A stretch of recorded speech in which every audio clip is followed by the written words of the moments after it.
everyone. We're doing another video today on onboarding an educational healthcare plan. So this is the second video. So as you can see on the screen, I'm in Anna's onboarding flow. I'm in the areas of need matrix, and you can see I've already digitalized a fair amount of the educational healthcare plan. So I'm back in her record and I'm going to finish off the EHCP. So I'm going to go to the document and off we go. So I'm going to audit what's gone in so far. So I'm heading to section B. And in cognition and learning, we have the needs added, strengths, aspirations, outcomes, and provision. And I've just audited those and they're all in. So I'm now going to communication interaction. So I'm going to check the needs. So there should be 4. And there are. Perfect. And there should be 1 strength. And there is. And we've got the aspiration from section A, which is the same in each box. There it is. Perfect. So back to areas of need matrix, checking social, emotional, mental health. So there should be 4 needs, and there are. 1 strength, and there is. And the aspiration is there. Absolutely. I'm going to physical and sensory. Open that area up. So we've got 3 needs, 1 strength, and the aspiration again. There it is. And so finally, independence and self-help. So 2 needs. Oh, there's 3 needs. What have I done? Look what I've done. I've copied the strength and put it in the needs. So I shall delete it out of the needs. So this auditing is helpful. I'd already done it, so I don't need to put it in. I'd already done it. I did it twice. That's it. Perfect. Okay, aspiration is there. There it is. Perfect. So section B is in SENDit. Moving on to section E. So I've audited that I know that the outcomes are in cognition learning and the provision. So I'll just show you one. So there's the outcomes 4 listed, and go to provision, and there it is. Okay, and we'll just select 1 for now just to show you. So I'm going into the box. There's a lot more to put in here, but it's all very, very strategic and useful over the current 12 months. So I have picked up each provision separately and pasted it twice in the description box and in the recommendation box. And I will explain why we do that in SENDit at a later video when we're looking more closely at how you action an educational healthcare plan in the setting. But the purpose of this video is to look at how we digitalize the EHCP in the first instance, which is what we're doing now. So I've copied it twice. Who is required to deliver the provision? This is important. An EHCP should specifically state this. So we need to find that information in the educational healthcare plan. And please remember that this model EHCP that I'm using is simple. It's easy for you to look at on the screen for this training session. So it's no reflection of good or bad practice. It's for the purpose of training. So who is required to deliver? There I find it in this format. It's listed in this column, and I've copied and pasted it into there because that is what is written in the EHCP. It's not a single event. It is actioned, and the date is always the date of the EHCP, just to make things easy as we digitalize it. and I've got the date from the name of the document, and I put that in there. And the second requirement is frequency. Again, that's should be on an EHCP, needs to be that specific.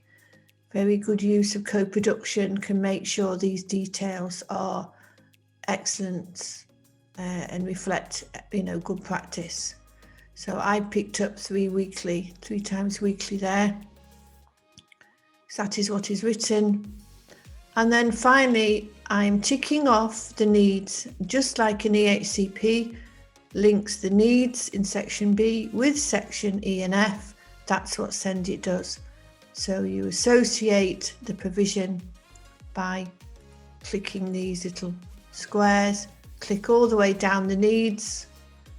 I always, as a default, click strengths and aspirations, and then I select the outcomes that the EHCP has associated with section F. So just look at this, just little pause here. These 4 outcomes are listed as section E, and they have all got the same provision in section F listed to deliver them.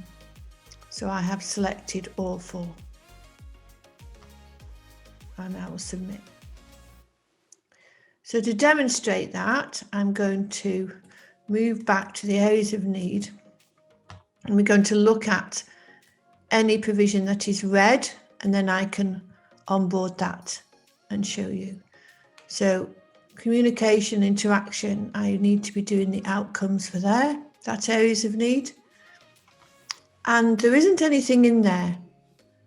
And this can happen. So I want to demonstrate what we recommend when there are gaps in the EHCP. And again, this training session isn't to discuss the gaps. Those gaps can be discussed with the team and at the review meeting. So there is no outcome listed. So I'm doing my normal default placeholder because I am reflecting the document. That's all I'm doing at this moment. So if there's no outcome listed and there is no provision listed, I will do the same in the provision. And users tell us that analysing EHCPs at this level really enables them to prepare for and to deliver annual reviews which really bring the plan on and get the best possible provision listed for the young person. Okay. And then I'll click these off. This type of work does take your time, but what you gain from analysing the young person's EHCP at this level really does pay off. Okay. And obviously in this EHCP, I've set up these issues so that I can demonstrate them to you on this training video. So next one, I've got red provisions. So let's see why. And again, provision is open because needs are listed, but the EHCP hasn't listed an outcome or provision in this area either. And there we have the placeholder, so all users can see the reality of the situation.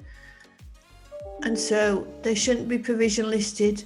But what has happened is that I haven't actually put the provision in. So I'll quickly put the provision in. And that's why it's red. Well, I'll just check that actually. Something's telling me that I haven't quite understood what's happened here. There is a provision in. I put the placeholder in, but it's still red. Just show you that, because this can happen. So provision is red. So I'm going to press provision. I'm going to investigate because I think I know what has happened. I've obviously set this up to show you. So it's all in there. But what has happened here, there is still a 0. Because I haven't clicked that off, that's why provision is still red. So I'm going to show you that again. So there we go. That provision is red because there's a rule in SENDit that all the needs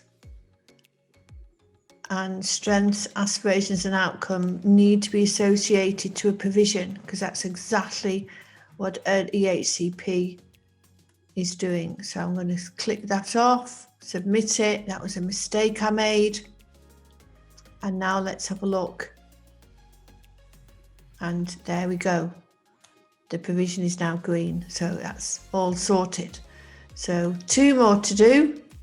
Independence and self-help. So let's finish this off. Put in the outcome.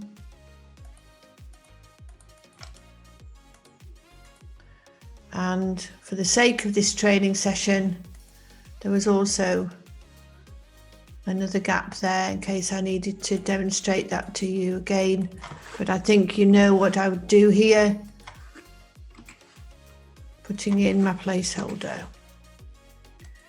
And strategically, I know where there are some gaps and I know what I want to do coming forwards as I prepare the working document for the term or the half term.